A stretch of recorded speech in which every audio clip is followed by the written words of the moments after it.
All we are saying is give peace a chance. Oh, who am I kidding? America has tried peace for the most part over the last century, and peace almost invariably has failed miserably. I would remind you that extremism in the defense of liberty is no vice.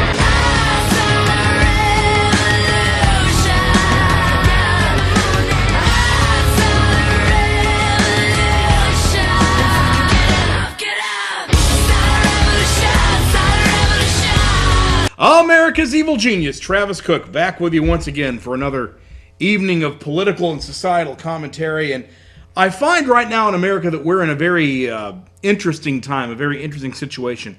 America is at war again, and now with this ISIS or ISIL or whatever you want to call it. And I think that marks a very interesting turn in where the American people are at.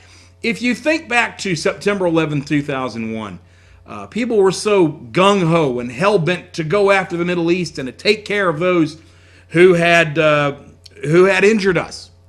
And that was a very big thing that people wanted to do. But somehow, over time, people lost the enthusiasm for that. And there's any number of reasons for that. We'd be here all day if we talked about them. But for whatever number of reasons, people sort of faded away from that initial reaction they had on 9/11 of, let's go take these Middle Eastern sons of bitches and kill them. I mean, if you go back and listen to, I remember on 9/11 this year, I listened to that Howard Stern broadcast that he did on the day of September 11th, 2001. I hadn't heard it at the time because I was working when the actual 9/11 event happened, but I went ahead and listened to it this year, and it was amazing to me. It's the first time I'd ever heard it. It was amazing to me how everybody was saying, man, we got to go after these bastards, we got to kill them, we got to nuke them, all those things. Things I was saying that afternoon myself when it happened. And it struck me that, man, that mentality really slipped away very quickly. And it got to the point where America went from being gung-ho for war against those that attacked us to just wanting to stay the heck out of the way and bygones be bygones, I guess. You look at the last two elections, and really most of the only talk you would ever hear about foreign policy was about how to bring our troops home and nothing more. And Barack Obama played to that. Barack Obama was essentially an anti-war candidate and won his second term, first term too, on the idea of bringing the troops home and ending the wars and putting those wars behind us. Now, some of us never believed that to be reality, never believed that to be the case, thought it was asinine for anyone to think that these wars were over, as behind us, and the problem was solved, and clearly we're seeing now that it wasn't. But nevertheless, we're at a point now where even Barack Obama, even the anti-war candidate he was, even the peacenik and the nouveau-hippie that he is, even he figures out that he's got to do something. And make no mistake, as much as I've berated Barack Obama for any number of reasons, I totally support him in going to war against ISIS. Now, I wish he would do a lot more. I think we need our boots on the ground over there, but that's probably another discussion for another time. Unlike our liberal brethren, I will not attack our president during a time of war. If he wants to blow the hell out of those Muslims, then I'll pat him on the back for it. Probably the first time in 8 years I've respected him. But go for it. But nevertheless, Obama is making the case for war. And I was struck by the fact that when he did this, some of the reaction that I saw on social media and even among liberals. On the night that Obama made his speech, I think it was September 10th, when he talked about laying out the case for having a strategy for ISIS, even though a couple weeks before he didn't seem to think we needed one. He was the JV team, but oh well, they got promoted to varsity, and Obama decides we need a strategy, and so he lays it out. And I'm looking on Twitter, I'm looking on Facebook, and I'm seeing all these young people say, I guess we're at war again. And I even saw on MSNBC, as I was flipping through the channels, not Chris Matthews, the other guy, Lawrence O'Donnell. I get all those effeminate guys mixed up over on MSNBC. Lawrence O'Donnell was on there, practically close to tears, talking about how Obama was the only anti-war president to ever actually get elected, and what does this mean that an anti-war president now goes to war? By the way, I hadn't really thought of that at the time. I mean, yeah, I knew Obama was an anti-war president, but thinking back, I guess it really is true that no anti-war president has ever won. And I didn't realize that, or I hadn't put two and two together. I mean, Bobby Kennedy was an anti-war candidate, and he was assassinated. Gene McCarthy kind of took over Kennedy's role as the peacenik candidate in '68. He didn't get out of the convention. Who's the other guy? McGovern, George McGovern, '72. He was definitely an anti-war candidate. He got killed by Nixon. Jimmy Carter didn't really run as an anti-war candidate. Walter Mondale, I'm not sure if you could consider him an anti-war candidate, but maybe compared to Ronald Reagan, he seemed like one. And again, Mondale got absolutely killed. Michael Dukakis tried to convince everybody he wasn't an anti-war candidate by that very uncomfortable footage of him in the tank, but he got killed anyway. And Bill Clinton, nobody could really call him an anti-war candidate. In fact, you want to go all the way back to George McClellan in 1864 running against Abraham Lincoln. Anti-war candidates have always gotten their ass kicked, and I never realized it until Lawrence O'Donnell pointed it out. Oh my God, I learned something from Lawrence O'Donnell. I think I need to lie down. But nevertheless, O'Donnell was beside himself, and I saw a lot of other liberals beside himself, that the anti-war president is going to war. And it dawned on me at that reaction that I think this situation is really a teachable moment for the American people, particularly a teachable moment for the young people and for liberals.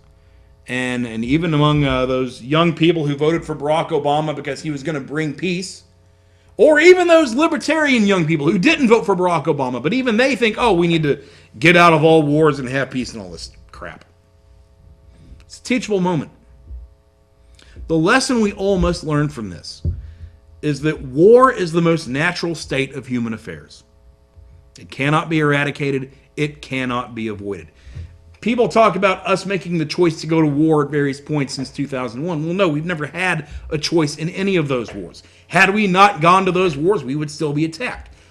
Muslims would still be attacking us. They'd still be killing us. So playing peacenik, sitting back and saying, oh, you attacked us once, we'll just pretend it didn't happen, doesn't really resolve anything because it just makes you a sitting duck.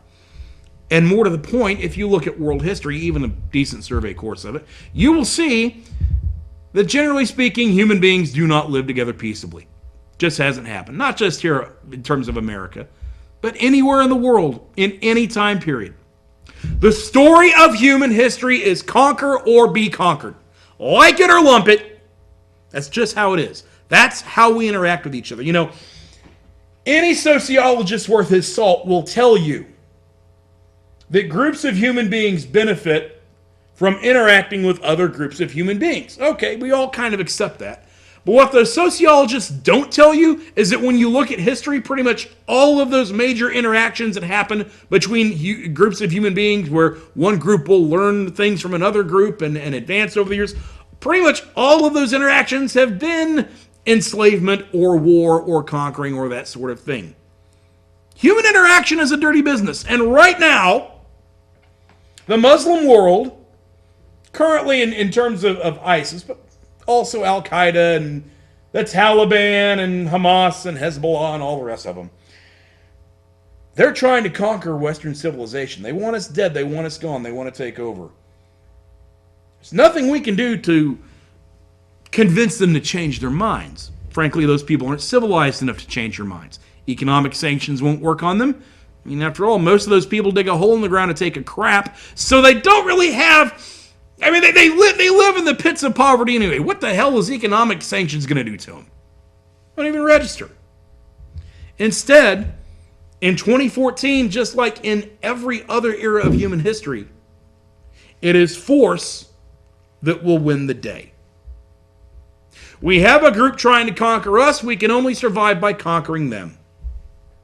For all the talk in the 20th century of multiculturalism and tolerance for other cultures, tolerance for other peoples, tolerance for other religions, how every culture brings something to the table, every religion brings something of value to the table, every different group of people brings something of value to the table.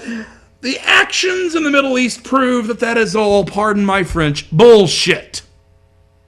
I mean, seriously, think about it. Every culture is equal in its value? Really? Then why do some cultures last longer than others? Every culture is equal in value when you have a religion and a culture that flies planes into our buildings and beheads our journalists? No. It might be uncomfortable for some people to realize, but American culture, Western culture, is far and away the single greatest culture that the world has ever known. And in order to defend it, that means we must spread it. That means we must enforce our culture on others. That means that we must take the Middle East and convert them to Western values and convert them to Christianity. In the long run, we'll all be better off for it. Not just Americans, not just the West, but the Middle East will be better off for it. Consider this.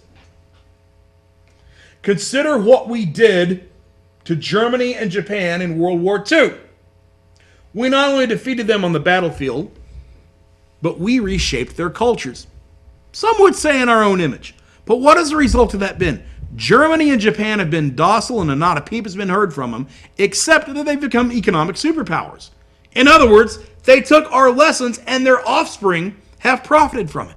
Think about the American Indians, whose culture that we overcame in the 19th century and whose culture we corrected in the 19th century. Yeah, it wasn't always the nicest thing in the world, but those offspring of Indians now live in America today, taking advantage of our great culture, our great nation, the education, the opportunities, and so forth. And God bless them for doing it. They're far better off than they ever would have been had we never come over here. Bottom line is this. We have a lot of different cultures in this world, and 99% of them are bad. Our culture, Western civilization, America, is the only positive culture in this world. Christianity is the only positive religion in this world. And the only thing that can save this world, the only thing that can extinguish the danger that those other people are, is for them to accept our culture. Now, if they want to do it voluntarily, that's great. But if they don't want to do it voluntarily, then they must be forced to do it, or they must die.